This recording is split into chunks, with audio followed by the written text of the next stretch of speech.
আজকে তোমাদের সাথে একটা আমার পছন্দের রেসিপি শেয়ার করব, কড়াই প্রন। এর জন্য লাগবে গোটা ধনে, গোটা জিরে, গোটা গোলমরিচ, মৌরি আর শুকনো লঙ্কা। এগুলো ড্রাই রোস্ট করে আমি গুঁড়ো করে রেখে দেব।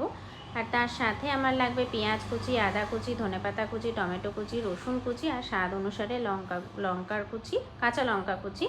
আর এছাড়া লাগবে টমেটো কেচাপ, নুন, হলুদ আর কাশ্মীরি মির্চি পাউডার। আর রান্নাটা হবে সর্ষের তেলে। প্রন তো অবশ্যই লাগবে। দেখো, প্রনও আমি রেডি করে নিয়েছি, টমেটো কেচাপটাও রেডি করে রেখে দিয়েছি। কড়াইতে এবার আমি দিয়ে দেবো সর্ষের তেল। সর্ষের তেলটা গরম হলে এর মধ্যে আমি দিয়ে দেবো আদা কুচি। দেখো, তেল গরম হয়ে গেছে, আমি আদা কুচি দিয়ে দিয়েছি। আদা কুচিটা যতক্ষণ একটু কালার চেঞ্জ হবে ততক্ষণ আমি নাড়াচাড়া করে এর মধ্যে দিয়ে দেবো কুচানো পেঁয়াজ। তো আদাটা আরেকটু নাড়াচাড়া করে নিলাম। এবার এর মধ্যে কুচানো পেঁয়াজটা দিয়ে দিলাম। কুচানো পেঁয়াজটা দিয়ে আমি ততক্ষণ নাড়াচাড়া করব যতক্ষণ না এটা ট্রান্সলুসেন্ট হয়ে আসছে। তো পেঁয়াজটা দেখো নাড়াচাড়া করছি। পেঁয়াজটা নাড়াচাড়া করতে করতে এটা আস্তে আস্তে ট্রান্সলুসেন্ট হয়ে গেলে এর মধ্যে অ্যাড করে দিলাম টমেটো কুচি। টমেটোটা দিয়ে আমি আবারও ভালো করে নাড়াচাড়া করে নেব যতক্ষণ না পর্যন্ত টমেটোটা সফট হয়ে যায়।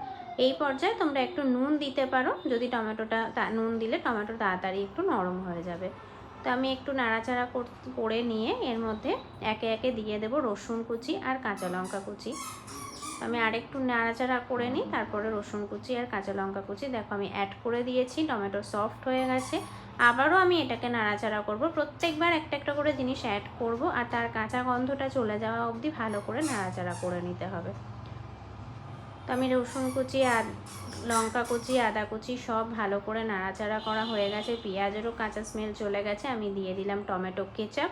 টমেটো কেচাপটা দিয়ে আবার ভালো করে নাড়াচাড়া করে এর মধ্যে ড্রাই স্পাইসেসের মধ্যে হলুদ গুঁড়ো, লাল লঙ্কার গুঁড়ো, কাশ্মীরি লাল লঙ্কার গুঁড়ো, হলুদের গুঁড়ো আর যে কড়াই মশলাটা রেডি করে রেখেছিলাম সেই মশলাটা দেব।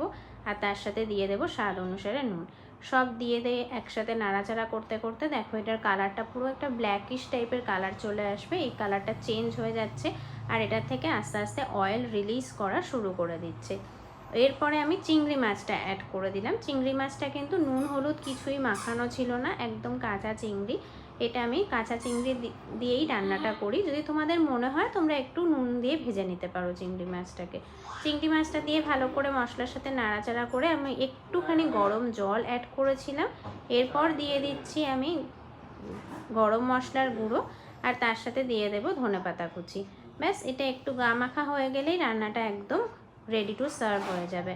তো চলো একটু ভালো করে এটা মশলাগুলো একসাথে মিশে যাক চিংড়ি মাছের সাথে।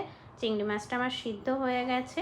ব্যাস, আমার রান্না পুরো রেডি। কড়াই প্রন একদম রেডি টু সার্ভ। এই হচ্ছে এটার ফাইনাল লুক।